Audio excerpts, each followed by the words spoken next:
I agree with you, and I think that's part of my frustration with. I mean, listen, I'm not up in arms about Sha'Carri's situation for any of the reasons that people are arguing about it. Mainly because she's not up in arms about it. I mean, I'm not going to be more mad than you are that you got an offender bender. Right. You know, you mean you got hit this morning? Yeah, man, they bumped my car. I can't believe they. You know, I'm not going to be that guy, right? But I do think that it highlights, you know, more than anything, I'm concerned with because of how our media behaves. And I think you made an outstanding point. The media is not just the major broadcast networks. If something goes out and now, you know, Johnny, who's got, you know, 500,000 followers, takes it, tweets it out, puts it up on his Insta page, puts something on TikTok about it. His followers retweet that. I mean, you're reaching millions through multiple channels and oftentimes impacting the way that they view a group of people, even if that group of people is a group of athletes. You know what I'm saying? So I don't follow that sport because I don't trust that they are, you know, doing the right thing. And here's another example of that. When the facts aren't there, we've talked before, Josh Gordon, you know, most people only know the headline. Josh Gordon is hit again for substance abuse policy violation. How many people did the research to go back and find out that the violation was that he was on vacation out of the country at a time when they wanted to randomly test him? And okay, I'm sorry, my family and I are in Italy. You know, you just tested me 2 weeks ago, so I felt like I was safe to go. Yeah, we can't randomly test you, so you're not here. That's a violation. Right. And now you're suspended for 6 games. People aren't knowing that. What you get is a soundbite because it comes out through some talking head that, stay off the weed. You know, he wasn't on the weed. Right. He was on vacation. Right. You know what I'm saying? So I think when you look at the policies and how the policies are legislated and then how justice is meted out, so wait a minute, because I missed a drug test, you're going to take 6 games paychecks away from me? I mean, come on, man. Like, you know what I mean? There doesn't seem to be common sense behind some of the things that are being done. Now, is his being absent and out of town technically a violation of the rule? Yes. But really, is that a sensible rule? Right. You know, can you police that better? Could he? Well, if we take that away, he might be able to skirt the test. Maybe, you know, but who's he hurting if he's running around drinking and getting high? Right. Himself.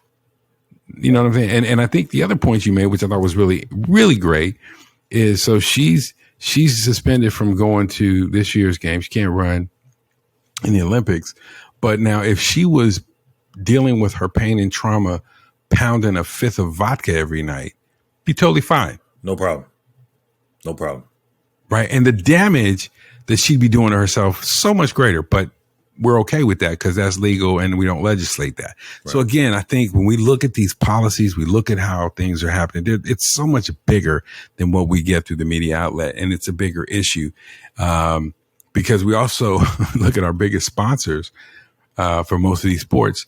They're alcohol sponsors. You know what I'm saying?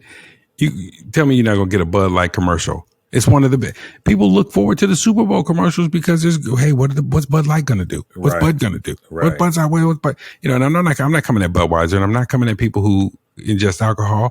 I have been known to partake in my life, so I'm okay with that. But my point is that there seems to be some hypocrisy even in the way that we talk about substances, right? Vices that people have. Here's one vice that scientifically is proven to improve the quality of life of athletes who use it medicinally to deal with the violence of their sport. And yet, can't touch it. Can't touch it. It's legal in my state. Can't touch it. But I would suggest that you go down to Gillies and sidle up to the bar and just drink as much of that pain as you can away. Now, when that person turns into they get a DUI or they have a domestic violence case because they were, any of the other things that go along with it. And we were talking earlier about performance. I mean, performance anxiety is real, right? It is real, so when you talk about how do you cope? Yes, we would hope everybody makes these right choices that are by the book, but the human side of us,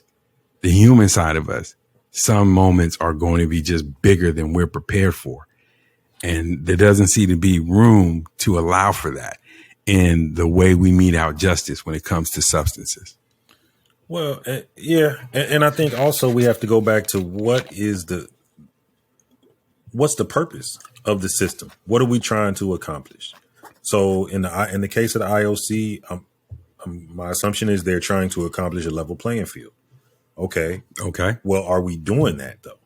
So, I mean, are we really, is this necessary? Is this particular substance? Does it skew the playing field one way or the other? Does Sudafed skew the playing field one way or the other? Do these different cold medicines? No, but we don't want them taking that because then it might show up as something else and we can't tell the difference. Okay, well, that's on you. So, so your system doesn't work.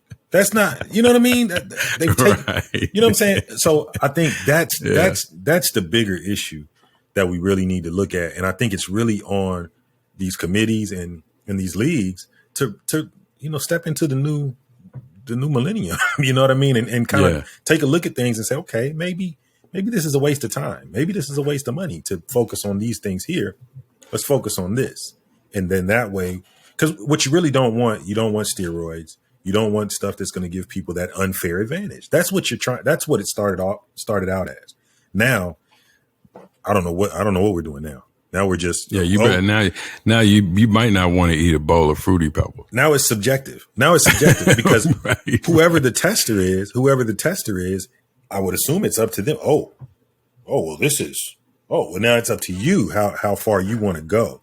I'm going to take this back and it's just enough. It's just enough to where I can call it this or that. So we're going to have to take this before the board. Or you could say, right. Let's just do another test. This is kind of iffy. You know what I mean? Right. I just think, I think when you leave things up to people to be subjective, it doesn't work anymore because now, depending on what kind of mood you're in, what kind of individual you are, you have power over my situation. And I don't think you ever want to be, I don't think we ever want to be in a situation where you're leaving it up to somebody else's just opinion. You know what I mean? Either it is or it's not. And so if the system doesn't allow for that, then the system needs to be changed.